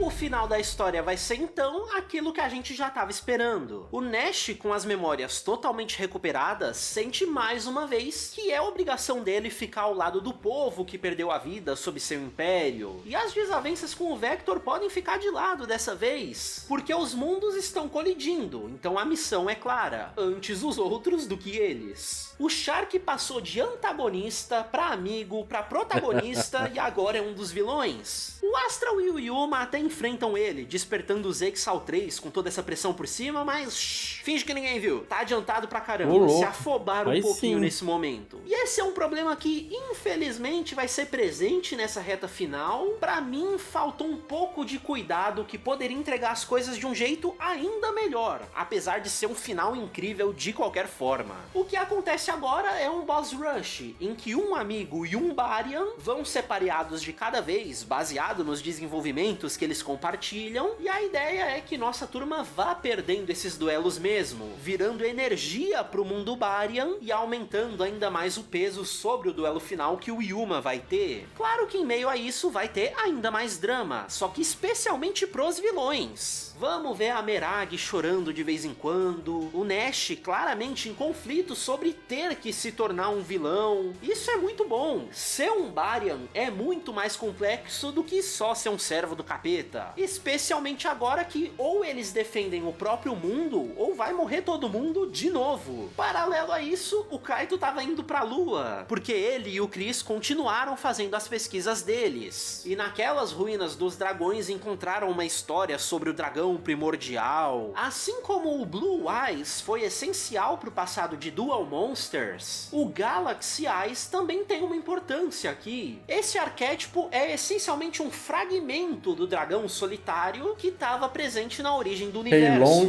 Foi com uma lágrima de seus olhos azuis que a criatura criou toda a vida na Terra. Aí, para proteger essa magia antiga, foram criados 100 espíritos especiais para fragmentar o conhecimento sobre como acessar esse poder mais uma vez. Nesse papo todo, o Astral percebe que as cartas Over 100 foram criadas especificamente para os Barians mesmo, coisa do Dawn Thousand. Mas se as memórias deles estavam ligadas àquelas cartas dentro das 100 originais, conectadas à bondade do universo, então talvez o pai da mentira tivesse escondendo alguma coisa, né? Aí o foco dos duelos passa a ser colocar em jogo aquelas cartas de novo, para acessar mais uma vez as memórias originais dos Barians e descobrir a verdade por trás da história toda. O Dawn Thousand tava lá o tempo todo manipulando a história deles. Por trás de cada tragédia que viria a criar, cada um dos 7 príncipes do inferno, fazendo mais uma alegoria cristã. Acaba que o Vector é então o único vilão de verdade mesmo, como a gente já deveria ter esperado. Foi ele quem brincou com as trevas na vida passada, quem entrou em contato com o diabo 2 vezes. Por isso a Merag é a primeira a se virar contra ele. Infelizmente o ciclo kármico dela é muito forte e ela morre de novo. Lutou bem, lutou bonito, mas a coitada é uma garota de Yu-Gi-Oh, né? Só ferramenta pra desenvolver algum protagonista. Que aí sim, vem de uma vez por todas resolver o conflito milenar entre ele e o Vector. É um duelo carregadíssimo de peso sentimental, com o Vector usando todos os números dos colegas Barians só como escudo, já que ele nunca se importou com nenhum deles. Todo mundo é só mais pecinhas num jogo dele com o Dawn Thousand, e que agora eles não precisam mais esconder isso, atingindo uma nova forma ainda mais monstruosa, com mais maldade e loucura. Claro que a história passada dele tenta humanizar o cara um pouco, explicando o porquê dele sempre ter sido meio doido das ideias. O pai dele era um daqueles machões tóxicos, queria ver o filho como um guerreiro, um rei que atacasse e saqueasse outros reinos por puro prazer.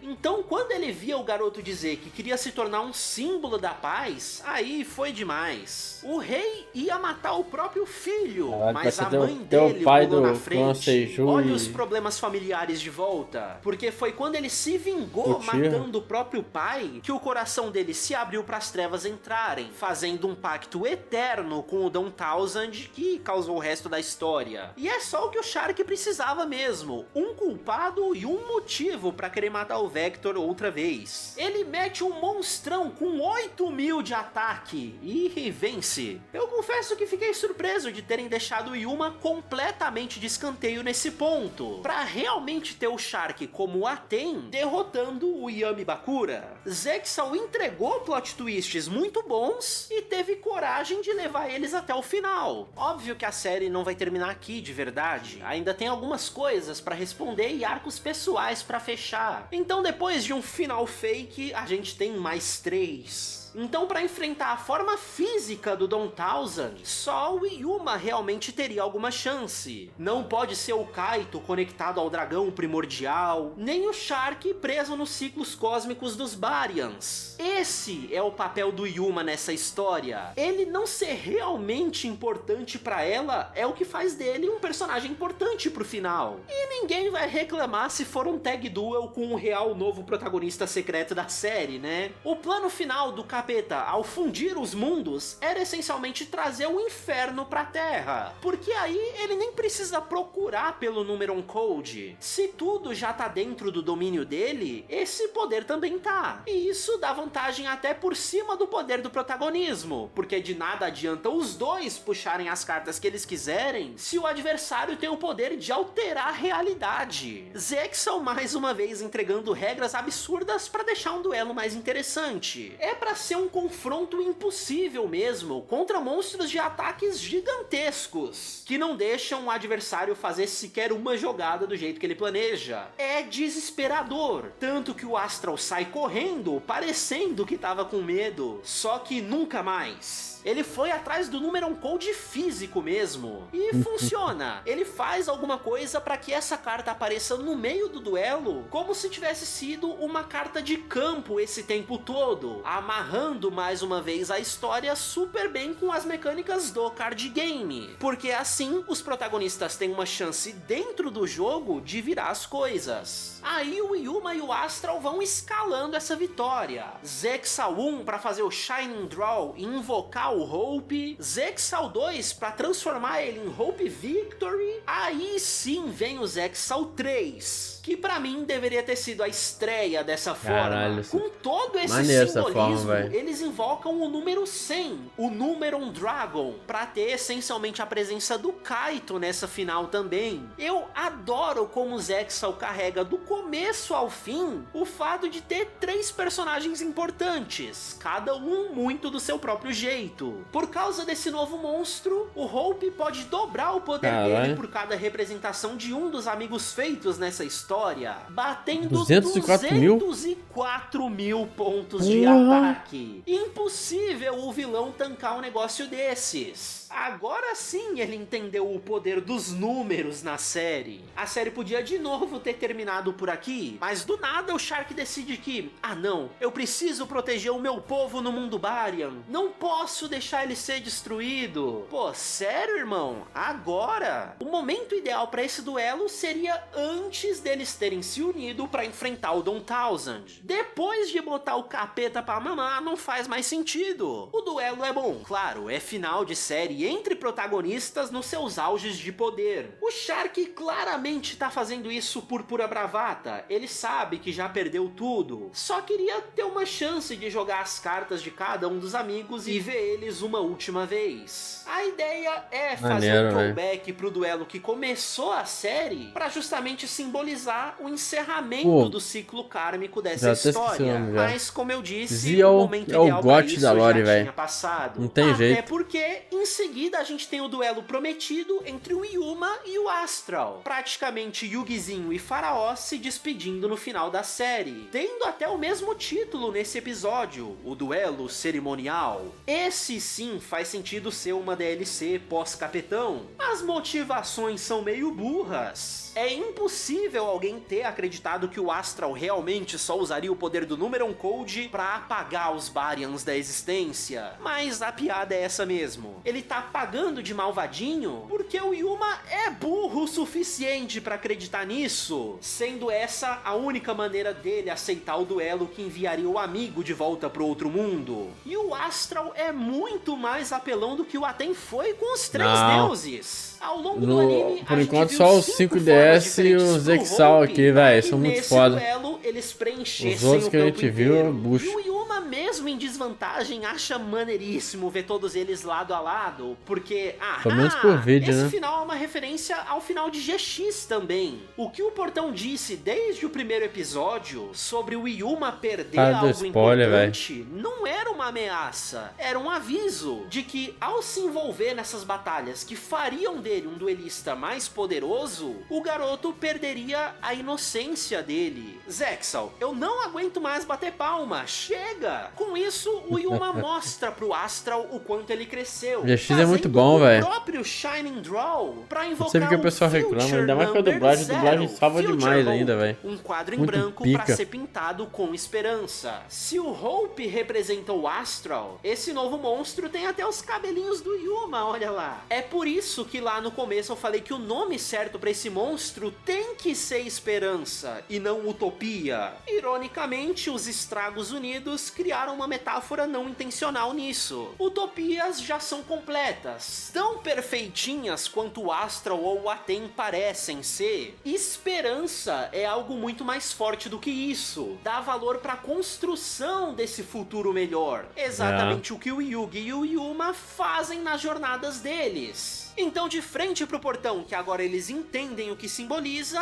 a gente termina os paralelos feitos com a obra original de Kazuki Takahashi. Os dois conseguiram, um com o outro, exatamente o que eles precisavam pros seus Muito bom, desenvolvimentos véi. pessoais. Muito brabo. Aí corta pro anime refazendo a mesma Zio cena do é começo 10. dele, mas agora É com gote. todo mundo de volta, como eu disse que o Astral obviamente faria. E até o Vector tá aqui, porque no cristianismo é assim, né? Até um genocida maníaco psicopata que queria virar um novo capeta pode se dizer arrependido no final e tá tudo bem. Aprendeu porcaria nenhuma, né, Elifas? E só um último parênteses nisso tudo, que dó dessa galera Barian, ressuscitados mais Pior que uma eu também vez, tô achando, com véi. memórias de pelo menos Do jeito duas que tá. vidas passadas, pra ter que ir pra escola de Fluminense, novo. melhor Meu brasileiro do irmão, o Mundial. Don Townsend venceu. Esse é o inferno na Terra. Eu vou ser o primeiro a admitir que Zexal sofre de muito preconceito. Essa era literalmente a única série de Yu-Gi-Oh! Que eu nunca tinha visto sequer um episódio. Puramente por achar a galera feia, por parecer um anime infantil demais, com personagens gritalhões. Mas Zexal é, sem sombra de dúvidas, o melhor Yu-Gi-Oh! Já escrito. Benefícios de ter um roteirista fixo do Melhor que 5 desses, tá vendo? Pô, óbvio que esse aqui é o mais brabo de todos, né, velho? Já falei, né, velho? o melhor Yu-Gi-Oh! Já escrito.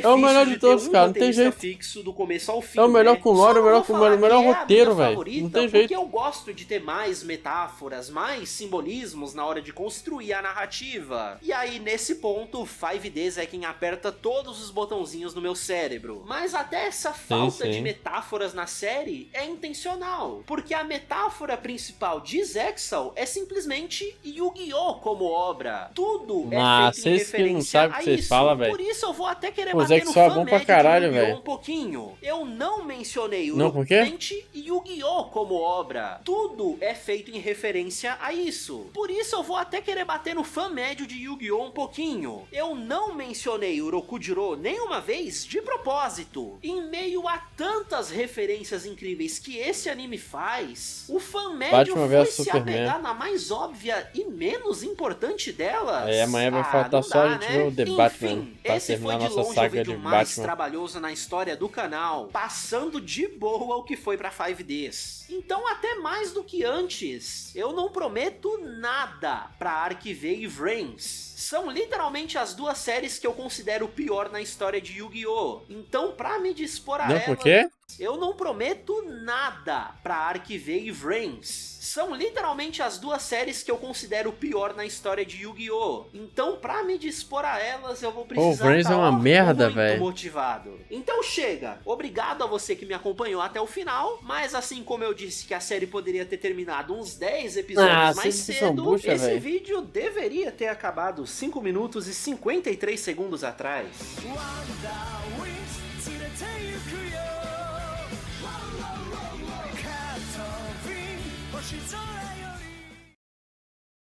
Por muito Muito bom, muito bom, muito bom.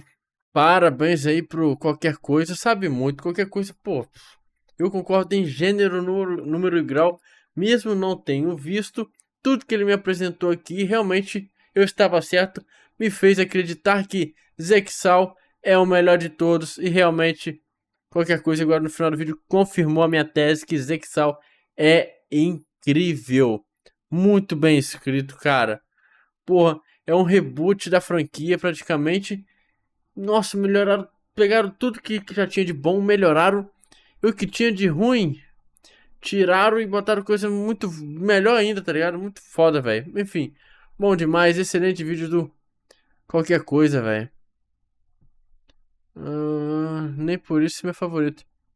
Jigsaw é o melhor Yu-Gi-Oh! Já escrito na história da franquia, mas nem por isso é o meu favorito.